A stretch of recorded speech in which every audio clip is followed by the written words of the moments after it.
we're getting married again here in Vietnam.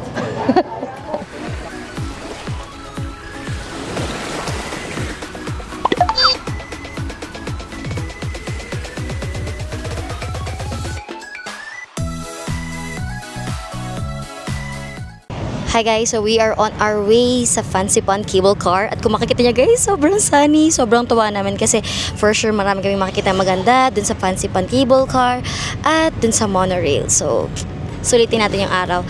And guys, nag-book nga lang pala kami sa Grab app ng Grab Taxi.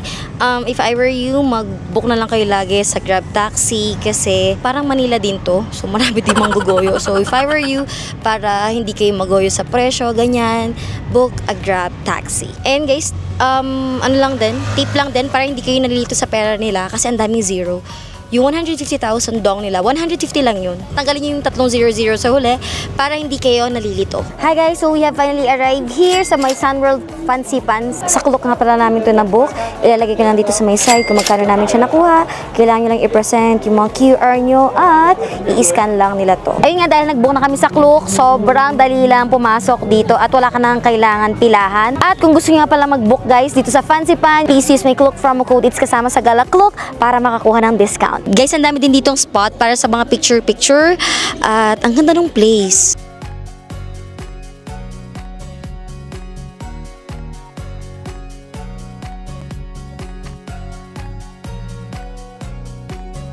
Sabi ang lala ng pila guys, dahil holiday. Tingnan nyo, ganyan kalala ang pila.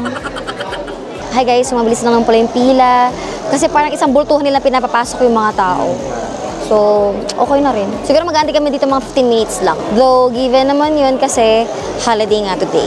Hi guys, update lang. So, nandito na kami halos sa dulo. Mabilis lang yung pila. Kasi, ang laki ata ng cable car. Hindi ko sure kung ilang tao yung pwedeng mag-fit doon.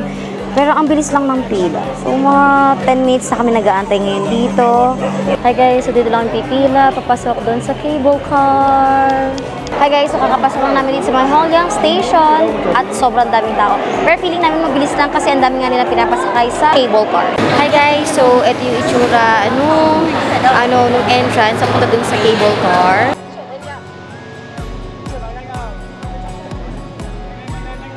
So here's what it looks like. Wow.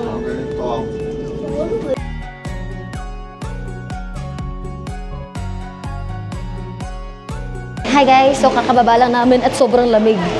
Grabe. Pero yung cable car, parang 10 minutes lang, no? 10 to 15 minutes lang siya. Mabilis lang siya. Pero kahit mabilis lang siya, sobrang taas. Tapos alam mo yung paglabas mo ng cable car, parang wala ka na sa Vietnam. Kasi sobrang lamig. Nag-iba bigla yung temperature niya.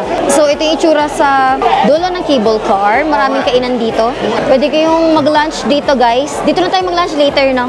Guys, medyo tsaka yung view kasi mahamog. Meron na kami nakikita mga nakakapote. Good luck later sa amin. So guys, bago ka makarating dito, ang daming dadaanan na food court.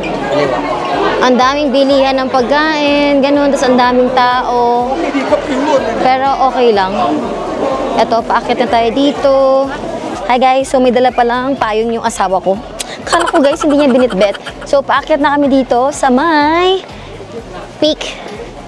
Ay, lamig. Pero hindi naman ganun kalamig, pero malamig. So, yep. So, ayan yung itsura. Sobrang hamog. Wala kang makita kundi hamog.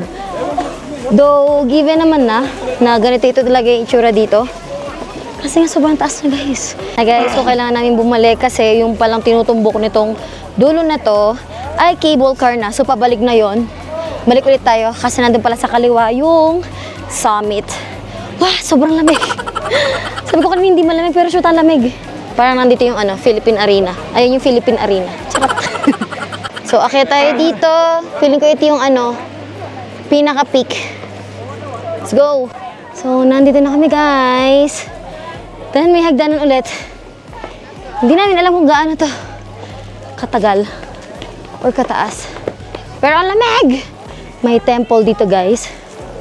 Doon sa dulo ng isang hagdanan or doon sa pangalawang hagdanan. Akyat ulit. Dami akyat. Ang dami pang hagdanan. Pero nakikita na namin yung Buddha. Ayan, nandiyan sa likuran. Pero hindi nyo siya gaano mapapansin kasi ma-fog. So, yes, akit pa tayo. Tiisin na natin yung pagod. Let's go! Hi guys, so quick rest. Sobrang taas. So, ang hirap huminga.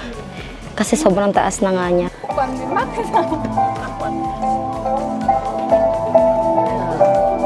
Grabe ang taas. Sobrang taas.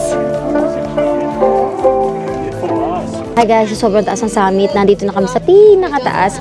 Kung titignan nyo, ang daming tao. Then, bawat parang poste dito, merong nakalagay kung gaano nakataas. Ganun. After nito, bababa na kami into cable car. Tapos, monorail. Let's go. Hi guys, so magla-lunch muna kami bago kami bumalik dun sa pabalik na cable car. Dito lang kami kakain guys sa parang mga fast food dito. And hindi nga pala namin nagamit yung guys, yung Fancy Pan Peak rail na papunta. Kasi hindi namin napansin yung station or hindi namin napansin yung papasok. Akala namin nung una, lang siya, like, dahil nagkukumpulan yung tao doon, akala namin, siya parang picture spot, pero hindi pala. Station pala siya, so hindi namin siya nagamit. If I were you, check nyo na maayos kasi sayang kung hindi nyo gagamitin. Guys, advice na pala, pag pupunta kayo dito, make sure na comfortable yung gagamitin yung shoes kasi ang dami niyang lakaran, ang dami niyang, alam yung paakyat, pababa, tapos matatarik, tapos maliliit yung steps ng mga stairs. Pag meron kayong hika, ganyan, dahan-dahanin nyo na lang din sa pag-akyat kasi nga, manipis yung air. So, medyo mahirapan kayong huminga at sobrang lamig. So, parang malamig na tapos manipis pa yung hangin, mas lalo kayong, mahihirapan. And kung gusto nyo nga palang akyatin yung bundok na to, guys, using like trekking, ganyan pwede siya. Ang binook lang namin na to ay sobrang daling way niya para makaakyat doon sa highest peak ng Indochina. Hi guys, so we just had our lunch and nag-enjoy kami kasi ang sarap ng food na na-order namin at pabalik na kami, mag-cable car ulit kami pabalik. So ito yung itsura nung cable car nila guys, ang laki niya, siguro kasya yung 20 tao dito, no? Ang laki niya.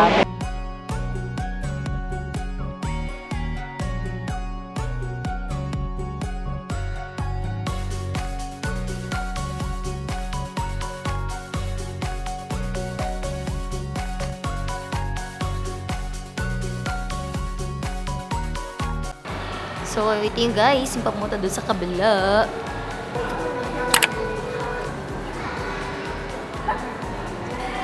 Hi guys, nandito kami sa may rail train and sobrang konti na ng upuan kaya halos nakatayo yung mga turista. And you can also book this one through Klook and don't forget to use my Klook promo code. It's kasama sa Gala Klook to get discount.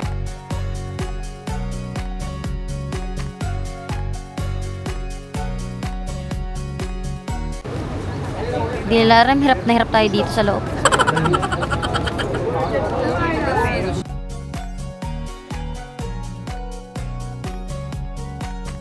Hi guys! So, nandito kami sa may Lado Homestay. Dito kami mag-coffee and magmi-merienda. Tatry namin yung coffee nila. Actually, dapat dun kami sa Viet Trekking pero dito na lang kasi ang daming tao. Dito din nakapwesto yung monorail na sobrang famous na may dumadaan. Pero guys, hindi pala kaaya-aya yung itsura niya sa baba. So, pakita ko sa inyo. Nasa tamang angulo lang talaga siya kung paano mo siya kukuhanan. Pero for me, it's not giving yung mga construction na nasa baba. So, nasa sayo talaga kung paano mo siya aaurahan at paano mo siya makukuhanan na mas maganda. And guys, baka hindi na kami mag-monorail ng pabalik kasi pag bumalik kami sa Fancy Pan, mahal na naman yung taxi or yung Grab taxi na ibubuk namin. Unlike dito na nasa city na kami, malapit na lang dito yung hotel namin. Kung babalik naman kami ng Fancy Pan guys, wala na din kaming gagawin doon kasi nakuhanan na namin lahat ng kailangan namin kuhanan doon. Hi guys, so nandito na kami sa may Moana at yung per head nga ay 80,000 Vietnamese dong. So for 160 Vietnamese dong. Then may free water na siya. Dito guys sa Moana, ang daming picture perfect na spot. Nasa sa inyo na lang kung paano nyo aanggaluhan. Pero guys, ang ganda. Tapos, alam mo yun, parang mountain lang talaga. Yung tipong nature lang talaga yung kasama mo. Hello guys! So tapos na nga kami dito kay Moana at diretso na nga kami ng City Center. Di-dinner lang tayo dito sa may Sapa Center. Then after nun, Uwi na tayo ng hotel. Guys, ito yung famous na Sapa Station and grabe, nasa corner pala siya ng kalsada. So, kailangan mong mag-ingat pag magpipicture ka kasi baka mahagip ka ng mga dumadaan na sasakyan. Ang napansin lang namin dito, ang gagaling ng mga driver, no? So, parang kahit sobrang sikip, ay grabe, kaya nilang isiksik yung mga sasakyan talaga nila. Then, pasok lang tayo sa may Sapa Station. Then, after yun, hanap na tayo na makakainan natin.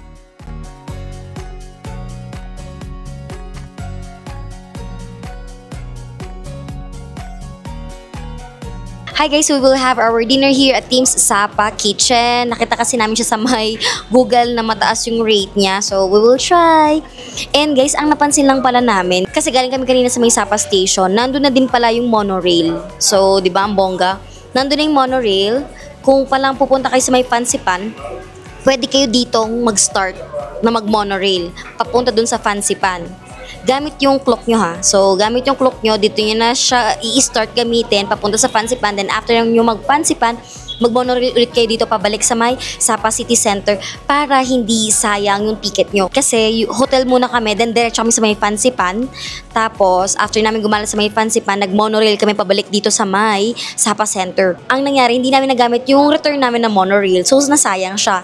Then, ngayon lang namin na-figure out na pwede ka palang sumakay dito. So, kung dito ka kukuha ng hotel, which is ang daming hotel na malalapit dito, kaso nga lang maingay. But, kung gusto mo nga naman makatipid, ganun, pwede kang magstay dito, then walking distance lang yung Sapa Station. Kasi guys, yung Sapa Station, connected siya kay Hotel Couple. Si Hotel Couple, dun po nagda-drop si monorail.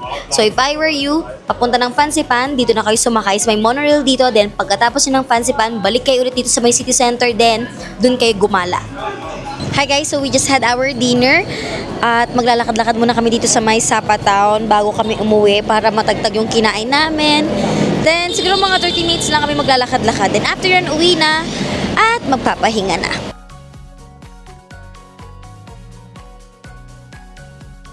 Hi guys, good morning again. So papunta na kami ngayon sa may Katkat Village at 9:30 na ngayong umaga. Medyo masungit yung panahon. Kung nakikita nyo medyo gloomy pero okay lang kasi as long as hindi umuulan, goods kami doon. Then magkitaksi lang kami papunta dun sa may Katkat Village. Nasa 100 Vietnamese dong lang din yung bayad. Update ko kayo later kung ano nga ba at kung magkano yung entrance fee sa may Katkat Village. Hi guys, so sabi ng driver namin today, we're so lucky kasi nakakuha pa kami ng Grab taxi. Napakahirap daw kasi ng taxi ngayon dahil holiday. So later, we'll see kung makakapag-book kami ng taxi papunta dun sa Dragon Skywalk. Hindi kasi kami nag-book sa clock noon kasi hindi pa kami sure kung pupunta kami doon kasi gawa nga ng weather, pa iba-iba kasing weather dito. So, pag meron kaming na-book na taxi later, dediretso kami doon. Pero pag wala, siguro magsistay na lang kami sa may Sapa Center, then doon kami sa may parang Sapa Lake. So, doon kami magsispend ng oras ngayong araw. Yung vibe dito guys, parang nasa Baguio na mas maraming establishments na makukulay, ganun yung vibe niya. Pero yung mga dinaanan namin, like yung mga looban, ganyan, ano siya, para siyang Baguio vibe, ganun. So, ang pangit lang dito guys, yung mga driver, ano sila mag-drive, parang careless, ganun. Wala silang pake kung makakabangga sila. Alam mo yung, parang hindi sila takot makabangga. Tapos, yung mga tao, kahit tumatawid sila sa mga pedestrian lane, putik, talaga, hindi sila magsastop. Tapos bubusin na pa sila ng sobrang lakas. Yun lang yung pangit siguro dito. So parang kailangan mo ipagdasal yung buhay mo kung makakauwi ka pa ba ng safe, ganun. Actually, kung lumaki ka siguro sa Manila, like tipong mga sa city na malala yung traffic, ganyan, medyo grabe mag-drive yung mga tao, ganyan. Siguro hindi ka na gaano maninibago. Pero siguro kung galing ka sa province talaga, like sa mga probinsya na walang gaanong traffic, na hindi malala yung traffic at hindi bara-bara mag-drive yung mga tao, maninibago ka talaga, makukulture shock ka sa nila, sa the way sila mag-drive, the way sila sumunod sa traffic rules. Tapos hindi sila nagsa-stop, full stop pag talaga may tumatawid, ganyan. So, nakakaawa lang din pag meron kang makikitang matanda or mga disabled na tatawid ng kalsada kasi imbis na mag-stop sila, bubusinahan talaga nila ng sobrang lakas. So, ang one more thing na napansin pa namin sa kanila, ang susungit ng tao. Siguro dahil sa language barrier, siguro yun na lang yung way nila para hindi sila makulitan. Like, syempre hindi nga naman magkaintindihan, di ba? Hindi sila friendly in a way na pag nag-approach ka ng maayos sa kanila, hindi ka nila i-approach ng maayos. Ganun. Meron kaming Google Translate. So, kailangan mo lang basahin. Babasahin naman nila, pero pag sasagot sila, pasungit talaga. Like, sisigaw talaga sila, ganun. Siguro sa mga 10 tao na nakausap namin dito sa Vietnam, 4 lang yung hindi masungit sa mga nakausap namin, and the rest, medyo, ano sila sumagot. Hindi sila polite sumagot. So, masungit sila. Ganun. Hi guys! So, sumakay kami ng motorcycle bike kasi mas mapapaikli daw yung lalakarin namin pag nag-motorbike kami. 50 Vietnamese dong lang naman yung bayad. So, pinatulan na namin. Actually, shortcut to. Yung binabaan namin kanina, para siyang main entrance. Pero maglalakad kasi na sobrang layo para mapunta namin Cat Cat Village. Pero itong ginawa namin guys, parang instead of 3 kilometro ka maglalakad papunta sa Cat Cat Village, 50 meters na lang siya pag nag-motorbike ka.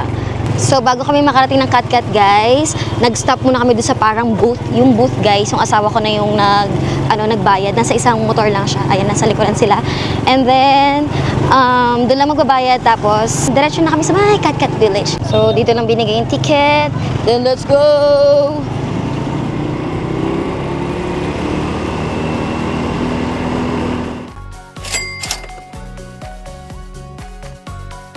Hi guys! So, nandito kami sa may Cat Cat Village. Guys, magsusuot kami ng ganito. Let's try this one! So cute! Let's try, let's try. Kinagat ako ng damo kaninang kati. Yo! Ay ko! Hi guys, so napilit ko din yung asawa ko na magsuot ng ganon. So yan guys, medyo patapos na siya. Bongga, ang colorful. So here's my look. So ipitan lang nila yung hair ko. Hi guys, so they're just fixing my hair. Oh my god, tinirintas nila mga sis, yung plancha ko, sayang. Then nilagyan din nila ng tali, mga sis. So cute. Putik di ata pantay. Pantay. So guys, ikakasal ulit kami ng asawa ko dito sa Vietnam. We're getting married again here in Vietnam. Hi. Ang daming ipit.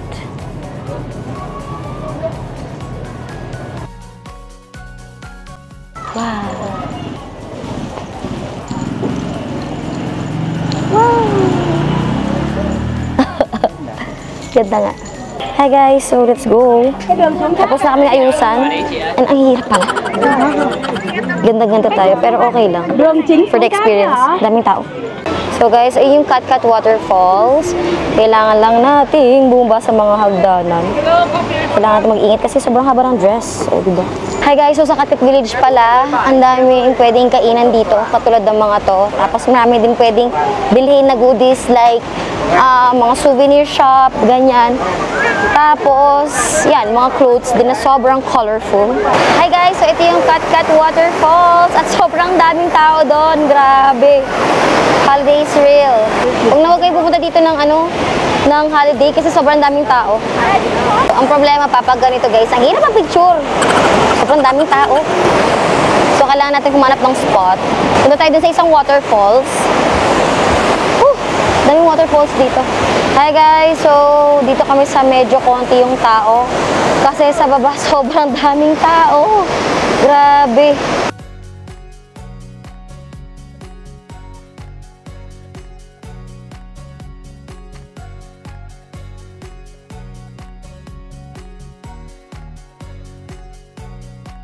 Hi guys, so tapos na tayo sa Cat Cat Village at dun sa waterfalls. Punta naman tayo ngayon dun sa may rice terraces. Let's go! Guys, grabe nga pala yung hagdanan dito. Putik! Para tayo nasa pansipan. Guys, super payapa dito. So nandito na kami sa may rice fields. Then, itong wheel na to, pampa-flow siya ng water. O, bongga. Yan. Siguro para dire-diretso siya sa mga palay. Ang ganda. Mas konti tao dito kaysa dun sa kanina.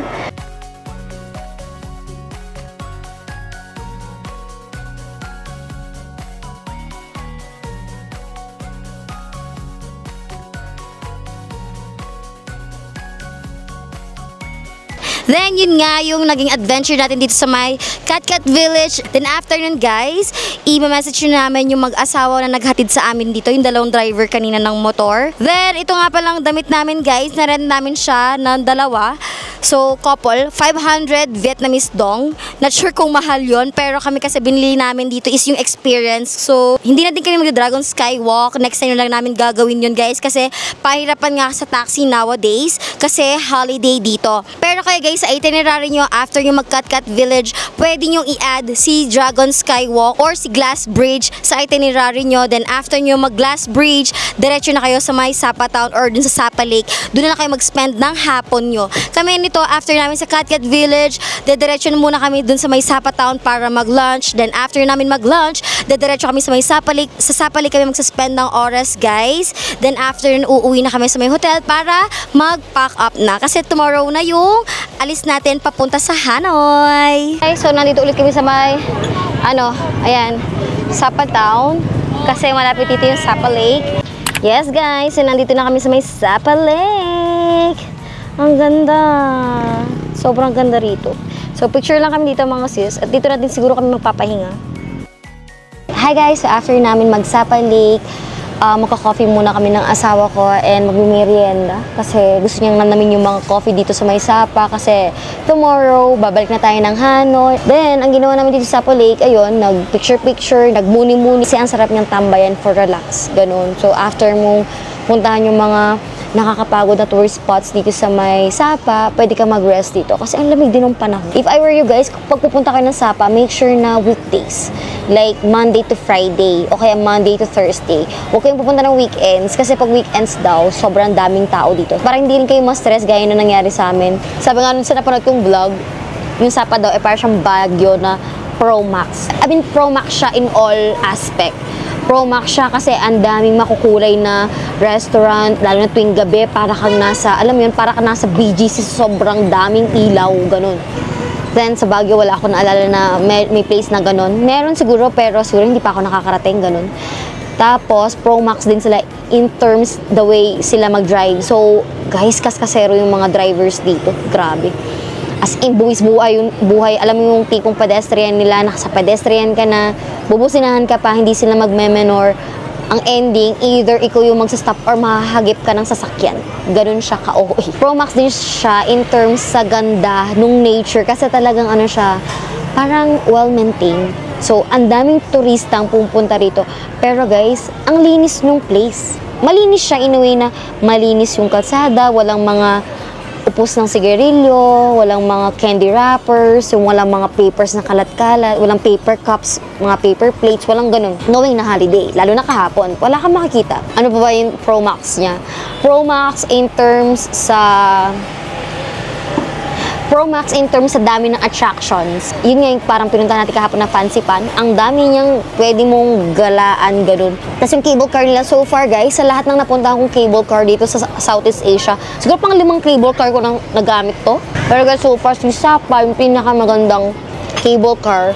Plus na lang siguro kung makukuha mong cable car dito sa may Fancy Pan, walang laman, like kayo lang, ganun. Pero kasi yung view nung sa baba, like hindi lang siya basta-basta bundok, ganun siya.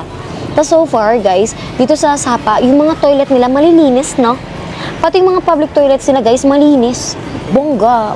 Tapos lahat may tissue. Hindi siya mukhang parang gasoline station na ano. Oo, hindi mapanghe. Hindi siya parang gasoline station sa atin na public diyon, di ba? Pero guys, dito yung tipong public lang na nandito sa may Sapa Lake. Malinis. Bongga. Knowing na dami din turista. Yun yung mga Pro Max for me na ano. Na Pro Max talaga na lamang si Sapa in terms sa Baguio, ganyan. Ka-compare siya kasi nga halos pareho sila. They're almost the same. Halos pareho talaga sila. Ang difference lang talaga nila is, yun nga, makulay dito. Lahat makulay. Tapos, malinis, ganyan. Pero, pangatan dito talaga yung ano nila. Yung the way sila mag-drive. Kasi mamamatay ka talaga ng wala sa oras. Mamamatay ka sa nervyos. And then, isa pang Pro Max sa kanila, guys, ang short ng temper ng mga tao dito. Nakakaluhok. No? So far, for me ha, Filipino talaga yung pinakamababait na ano, sa turista.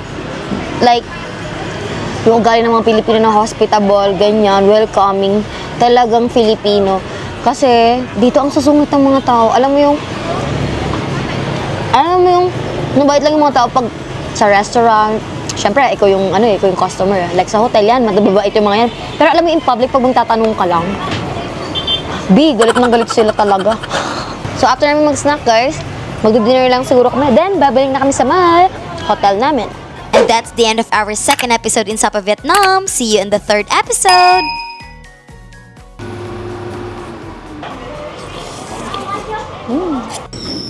Whoa! Oh!